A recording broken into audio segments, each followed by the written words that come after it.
월요일까지 숙제 중에 이게 제일 어려워요 해서 이 문제 풀이를 해줄 건데 한번 잘 생각해 보세요. 이거 선생님이 미리 이야기한 거잖아요. 오버슈팅이 나왔다. 오버슈팅이 나왔다고 해가지고 선생님 친구들이 이거 오버슈팅까지 나와 그 해 수능에서 화제를 모았어요. 그런데 뭐 이건 뭐야 하지 마세요 제발. 다 가르쳐 준다니까. 경제학 문제 아니라고요. 국어 문제라고요. 정부는요, 정책의 목표를 달성하기 위해 정책 수단의 특성을 고려해서 정책을 수행한다. 정책 수단의 특성, 강제성, 직접성, 자동성, 가시성, 1, 2, 3, 4. 이상하면 읽는 거 어떻게 해요? 강제성은, 직접성은 미리 찾으세요. 자동성은, 가시성은, 그러면 여기까지는 뭐 이야기다?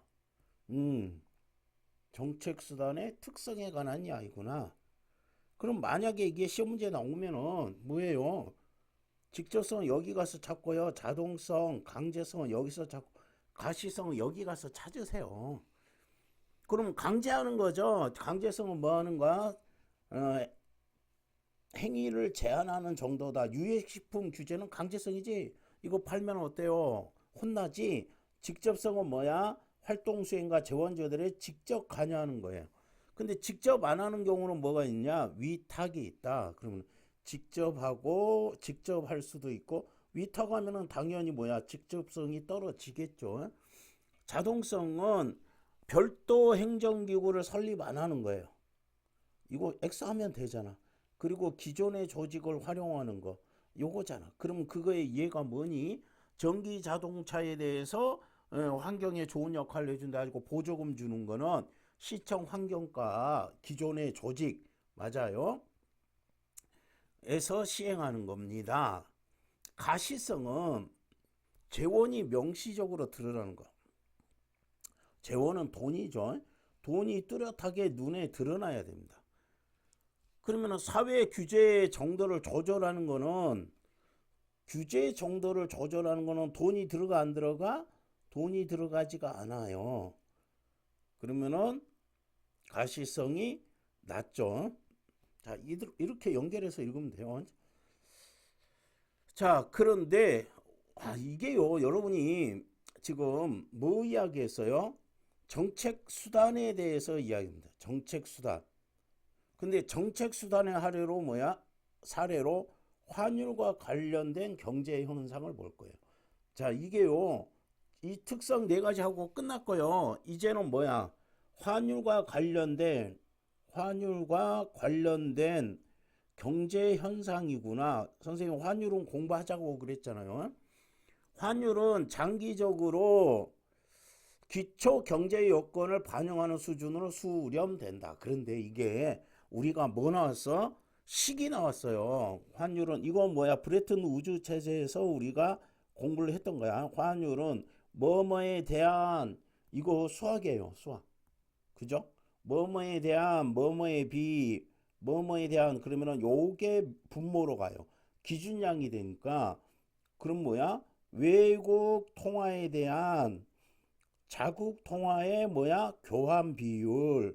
지금 선생님이 달러 환율에 대해서 이야기했잖아요. 1달러에 1400 금요일 날 67원까지 갔다고 했죠. 그럼 환율이 어떻게 돼요? 외국 통화 1 자국 통화 교환 비율 1467원. 그럼 1달러에 1467원을 바꿀 수 있다. 이렇게 되고 여러분들이 착각하는 게 환율이 하락한다는 건 뭐예요? 1달러에 예를 들어서 지금 1,400원이었던 게 1달러에 1,500원이 되면은 자국 화폐의 가치가 어떻게 해요? 떨어지는 겁니다. 예. 요 이제 1,500원이니까 올랐다고 생각하지 마세요. 자, 그러면은 경제학은 뭐라 해서 옆에 아니 경제과는 수학을 잘해야 된다니까. 수학 못하는 사람은 지금 그래서 지금 논술 같은 경우도 경제나 경영에서는 뭐야? 수리 논술이 있습니다. 있는 학교가 있습니다. 그래서 식은 써주고 환율은 중요한 거는 뭐야? 식 써줬으면은 어떻게 읽어야 돼? 환율은 기초 경제 여건을 반영하는 수준으로 수렴된다. 그러나 다음이 중요하다고 했지. 단기적으로 환율은 이라는 거 뭐야? 기초 경제 여건입니다. 환율과 기초 경제 여건이 괴리되어 이런 단어 좀 잘 알아야 되는데 왜 이거는 정리를 안 하지? 괴리라는 거 뭐야? 이별할 때 이자예요. 어긋나서 서로 떨어지는 거, 이별하는 거, 그거를 괴리라고 합니다. 그럼 뭐가 괴리됩니까? 환율과 기초 경제 여건이 괴리되는 거예요. 이런 단어는 잘 등장하는 거니까. 지금 선생님이 제일 못마땅한 게, 저기 뭐, 단어를 그렇게 열심히 안 찾아요. 이거 한번 생각해 보세요. 열심히 찾으셔야 돼. 단어. 자주 나오는 단어는 계속 나올 거야. 그러면 단기적으로는, 장기적으로는 이렇게 가는데, 그래서 경제학에서 여러분 잘 생각해 보세요. 장기와 단기를 생각해요. 그 다음에 미시와 거시 경제가 있어요. 이것도 정리하면 되는데, 미시하고 거시라는 건 미는 작은 거고 이거 클 거잖아요. 그럼 작은 거 뭐야? 수요와 생산자와 소비자와 관계. 생산자와 소비자와 관계를 연구하는 게 미시경제예요. 주로 뭐지? 가격에 대한 이야기입니다. 수요와 공급에 의한 가격.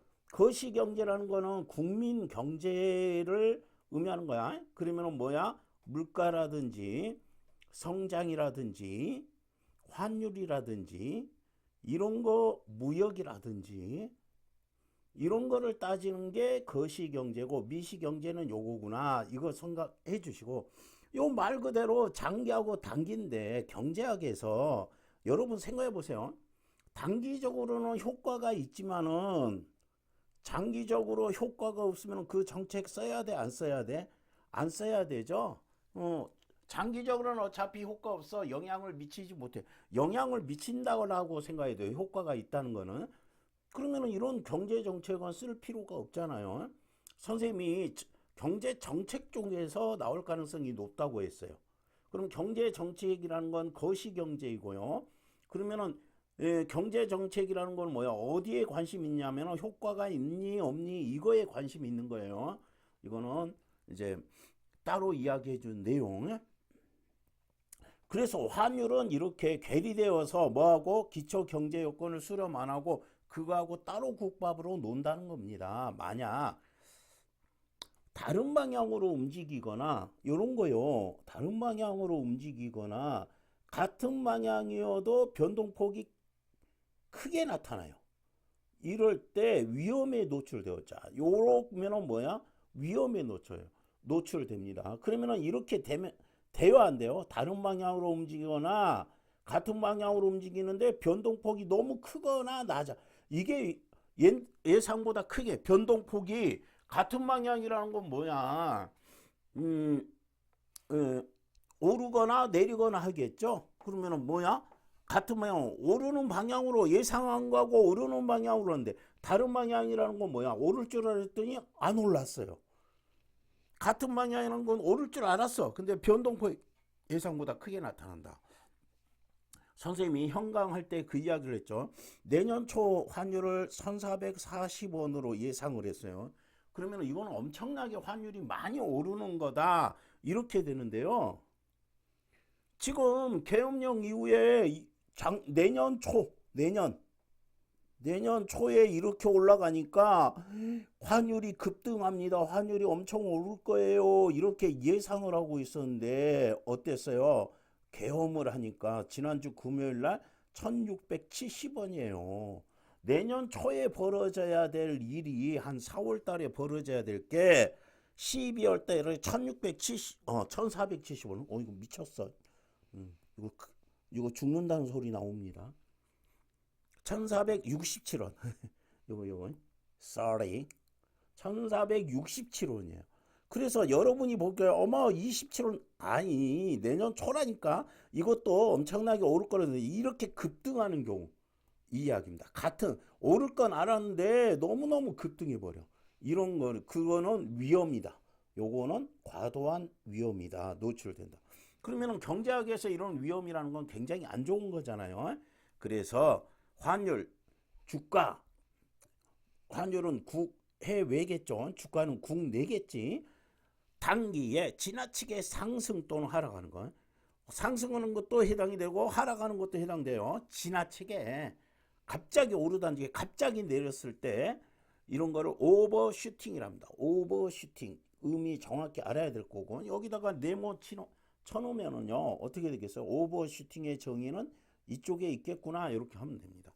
그래서 좀 이제 금융기관에 다니는 사람 좀 이런 거 알잖아요. 그러니까 야 애들이 오버슈팅까지 나왔어? 뭐 이렇게 생쇼를 하는 몇 분이 계셨어요.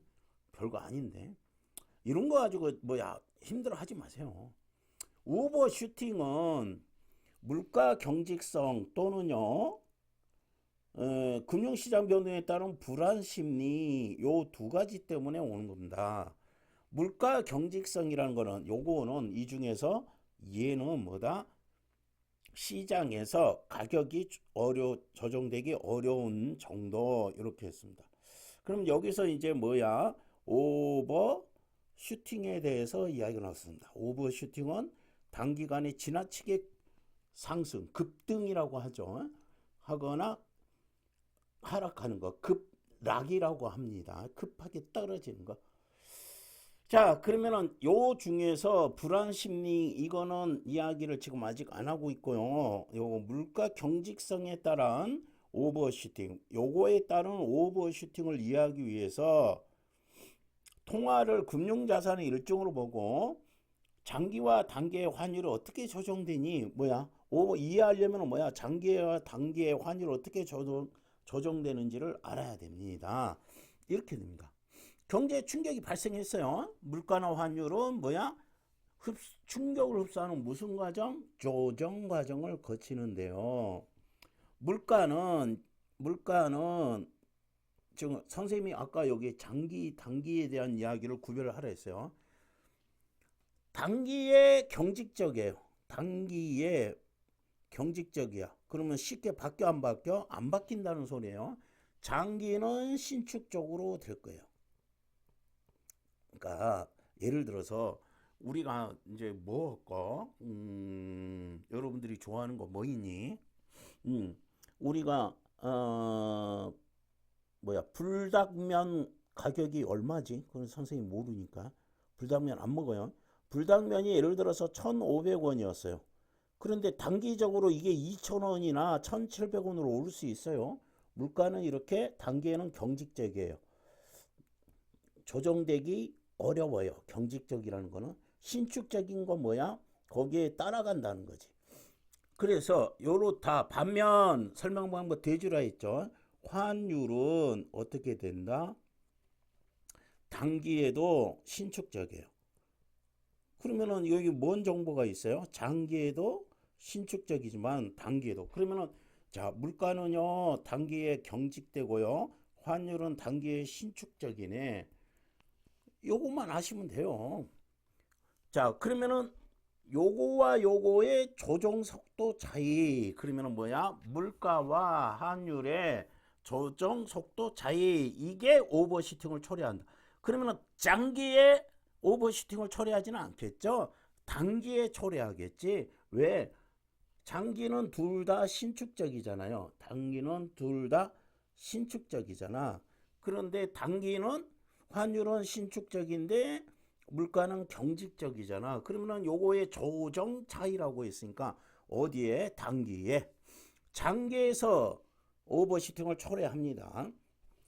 자, 물가 환율이 모두 신축적으로 가는 장기에서 환율은 구매력 평가설에 의해 설명되는데 이하면은 장기의 환율은 자 다시 이게 식이 또 나왔는데요. 이거 수학에서도 되게 중요한데 뭐뭐에 대한 하고요.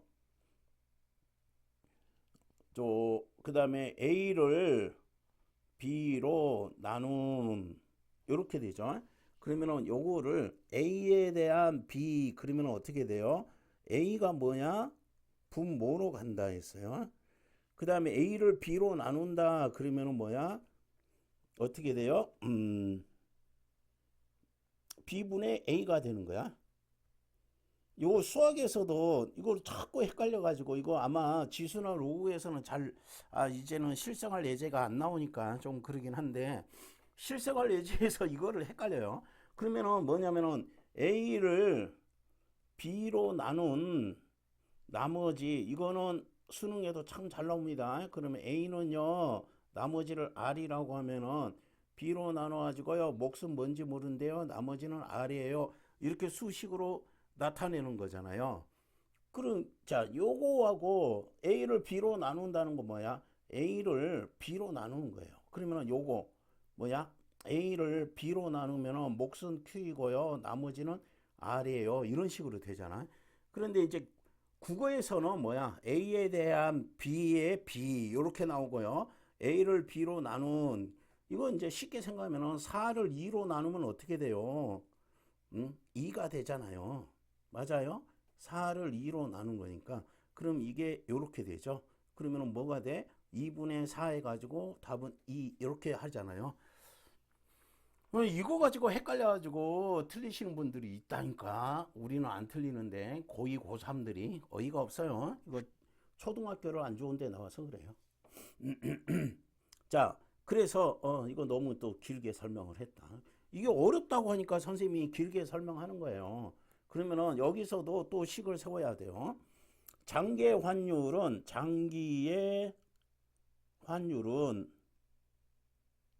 어떻게 돼요? 자국 물가 수준을 자국 물가 수준을 외국 물가 수준으로 나눈 것이다. 그러면 우리가 이런 식을 만나면은 우리나라 물가가 올라가면 뭐야? 환율은 올라가게 돼 있네. 외국 물가가 올라가면 환율은 떨어지게 돼 있네. 이렇게 되실 거 아니야. 맞아요? 그 다음에 아까 뭐야? 환율은 뭐라고 했어요? 자국 통화에 비에 대한 외국 통화에 대한 자국 통화의 교환 비율. 외국 통화에 대한 자국 통화의 교환 비율. 그러니까 외국 이렇게 갔죠. 자, 장기 환율은 이렇게 되는데 이를 균형 환율로 본다. 균형이라는 건 뭐야? 잘 안 움직인다는 뜻이라고 생각하세요. 균형이라는 거는 잘 이렇게 왔다 갔다 안 하는 상태. 균형을 이룬 상태. 균형 환율이라고 봅니다. 가령 국내 통화량이 증가하여 이거 화살표 하라 했지. 유지될 경우 자국 물가도 높아져서 환율은 상승한다. 맞아요? 그러면은 자 요거요 자국 통화량이 증가했어요. 자국 통화량이 증가하면은 자국 통화량이 증가하면은 자국 통화량이 증가하면은 뭐 돼요? 물가가 올라가고요. 그러면은 장기 환율은 장기라는 거 알아주세요. 꼭 신경 쓰세요. 상승한다. 그때 실질 통화량은 변화가 없대요. 그러면은 또 실질 통화량은 뭐라 했어? 통화량을 물가로 나눠요. 통화량을 뭐로 나눴어요? 물가로 나눴어요. 그러면은 이게 실질 통화량인데 실질 통화량은 변하지 않는 거 수학에서 어떻게 이렇게 고정이 될 거예요.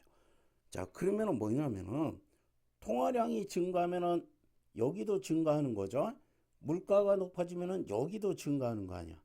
그러면은 요 만약에 꼭 그럴 리는 없지만은 요거 세모만큼 증가하고 세모만큼 증가하면 똑같을 거 아니야. 약분이 돼가지고 이런 이야기입니다. 뭐야? 장기예요, 장기.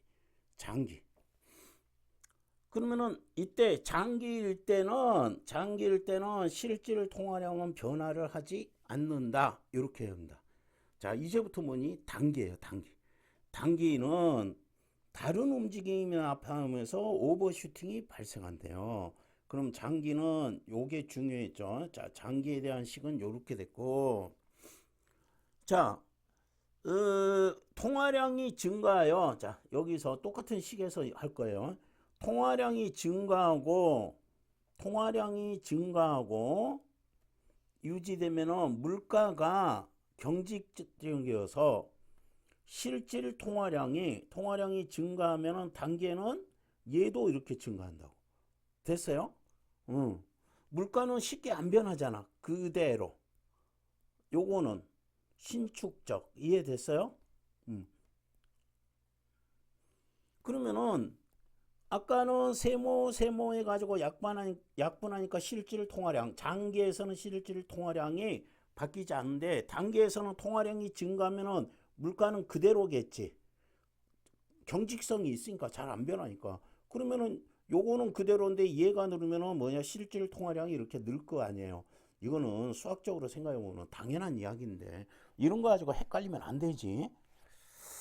그래서 시장 금리는 통화량이 증가하면 뭔 관계가 있어요? 시중 금리는 뭐하지? 이거 이야기했죠. 통화량이 많으면 돈이 많아요. 그러면 금리는 하락할 수밖에 없죠.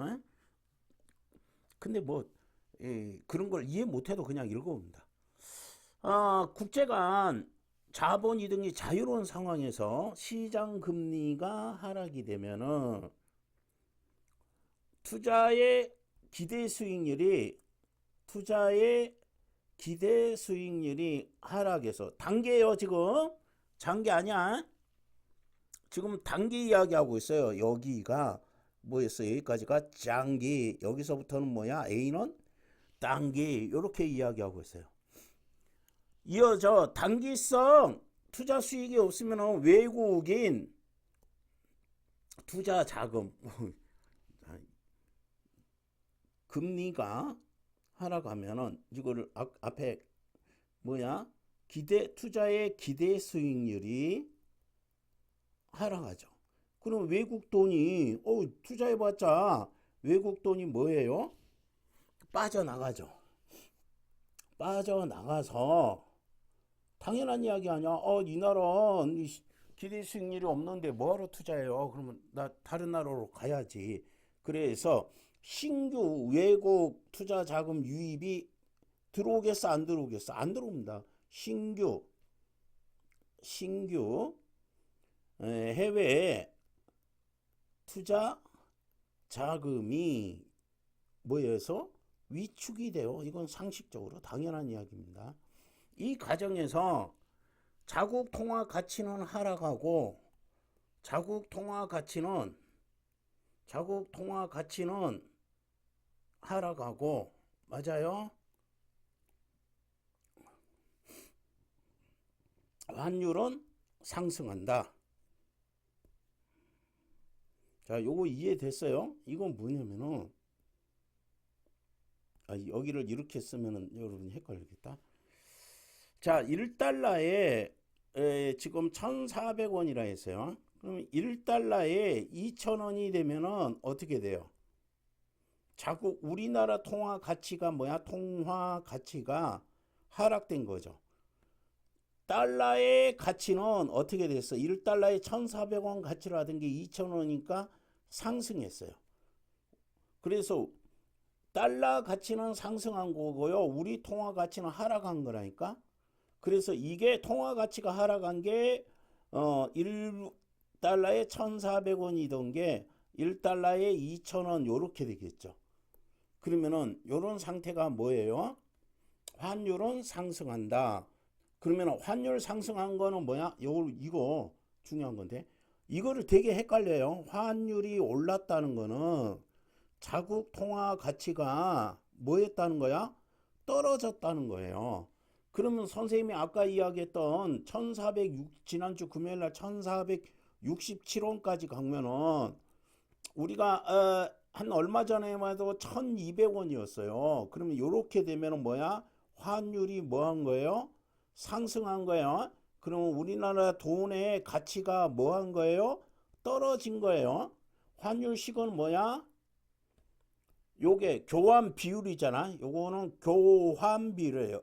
그럼 1달러에 1,400원하고 교환을 했는데 1달러에 2,000원하고 교환해야 돼요. 그러면은 뭐야? 여러분들이 헷갈려 하는 게 뭐야? 환율이 올랐을 때 환율이 오른다는 거는 원달러 대 환율이 엄청나게 오르고 있습니다. 요즘의 기사가 그거예요. 그럼 우리나라 통화 가치가 뭐예요? 떨어지고 있다는 거야. 그럼 우리 미국 여행 갈 수 있어 없어?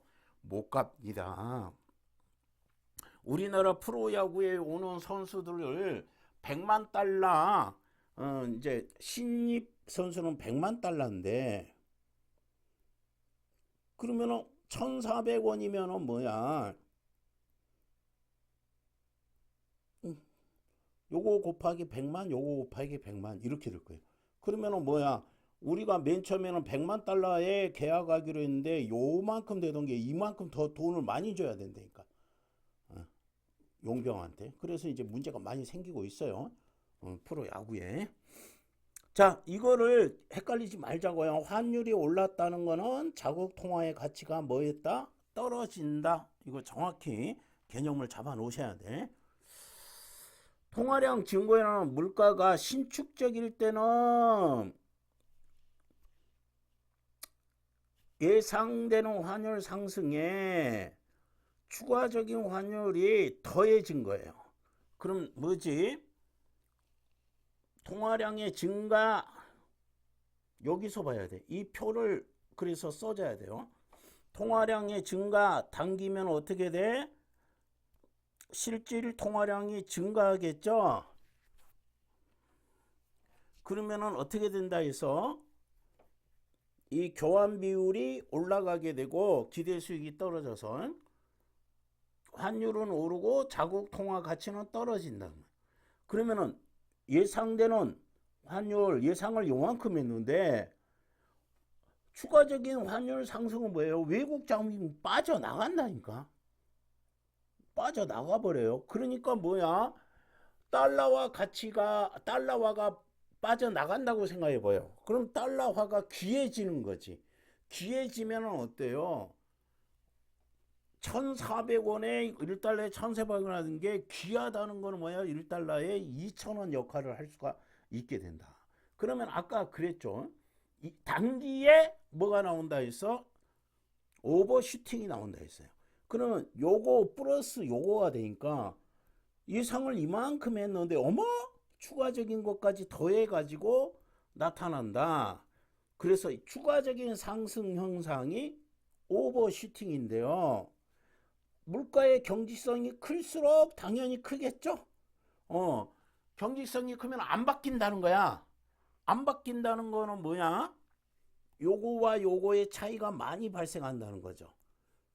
이 통화량과 물가의 차이가 많이 발생하니까 영향을 많이 미친단 말입니다. 됐어요? 당연히 더 크게 나타나죠. 자, 시간이 경과한다는 거 뭐야? 이제 단기적으로 오버슈팅이 뭐 플러스 뭐 예상되는 거 말고요. 추가적인 환율 상승인데 다시 복습해 주는 거야. 해외 자금이 유출이 된다 했어요. 유출되는 원인은 뭐예요? 기대 수익이 떨어지니까 외국 자본이 빠져나가서 뭐야? 위축이 된다고 했죠. 그래서 추가적인 환율 상승이 이루어진 거라니까. 시간이 경과했단 말이야. 이건 장기적으로 뭐야? 실질 통화량의 원래 수준, 실질 통화량의 원래 수준이고 유출됐던 자금이 복귀하면서 그럼 뭐야? 위축이 되었던 게 다시 들어와요. 추가적인 환율 상승, 요것이 조정이 되겠지. 단계 과도하게 상승을 오버슈팅이라고 했지. 구매력 평가설에 기초한 환율로 수렴이 된다. 구매력 평가설에 한 가치로 수렴된다. 자, 이렇게 됩니다. 자, 이제 알겠죠? 단기 환율이 괴리되어 과도하게 급등락, 뭐야? 급등, 급락, 이렇게 단기간에 너무 많이 오르거나 급등, 단기간에 너무 떨어지거나 급락하거나 장기간 균형 환율 수준으로 장기간 이탈 문제가 심해짐을 예방하고 대처하기 위해서 다양한 정책 수단을 씁니다. 자, 여기서 정책 수단. 요럴 때 환율과 관련된 경제 현상 중에 뭐 하는 거?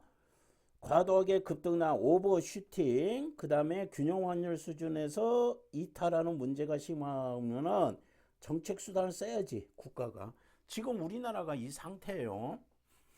공부하라고 지금 일어나 봐. 오버슈팅의 원인이 뭐예요? 물가 경직성입니다.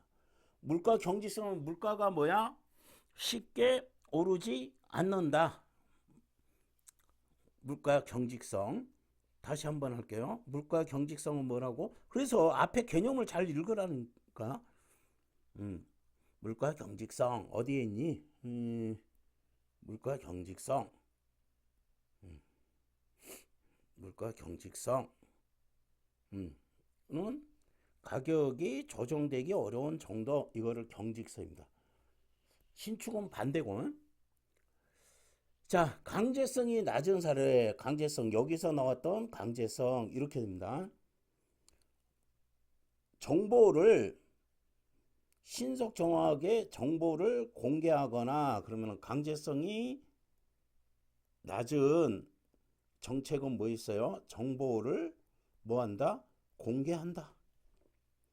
그 다음에 가격 규제를 축소해요. 내가 가격 규제 안 할게, 이거죠. 그럼 밑줄하고 1, 2 합니다. 정보를 공개하는 거 1, 강제성이 없는 거. 불필요한 가격 규제를 축소하는 거 2, 이렇게 됩니다. 한편 이제 다른 이야기 하겠다 이거죠. 정책 수단 말고.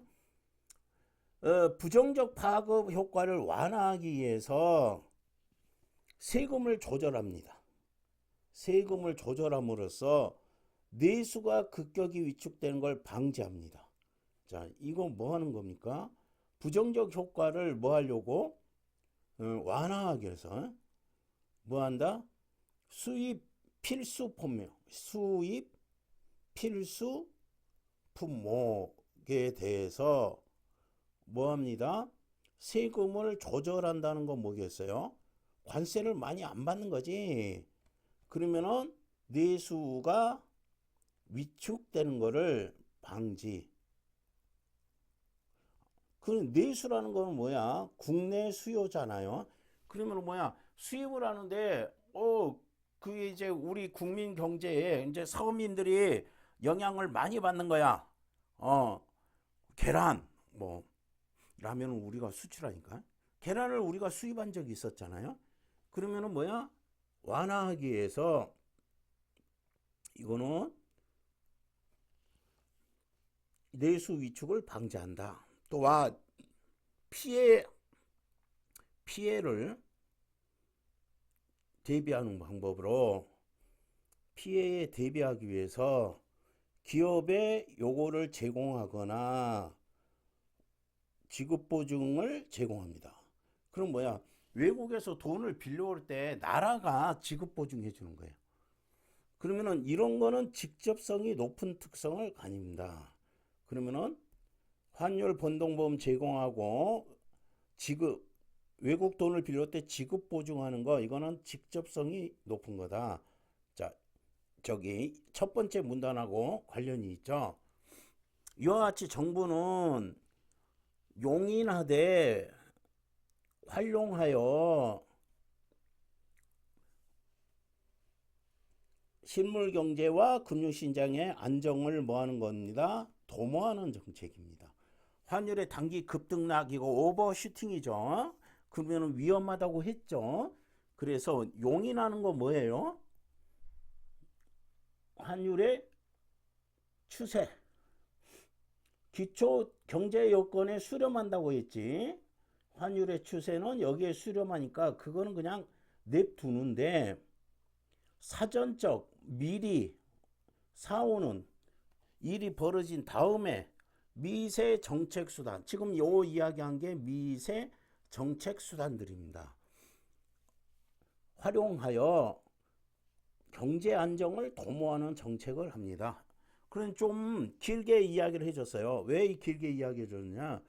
경제에 대한 기본적인 이해 틀을 여러분들이 갖춰야 되니까 이렇게 했습니다.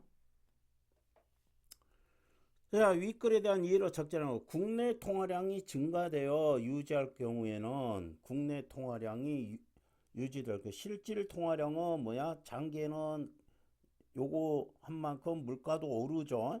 실질 통화량은 그대로죠. 그런데 보세요. 이런 것들이 물가가 오르잖아요.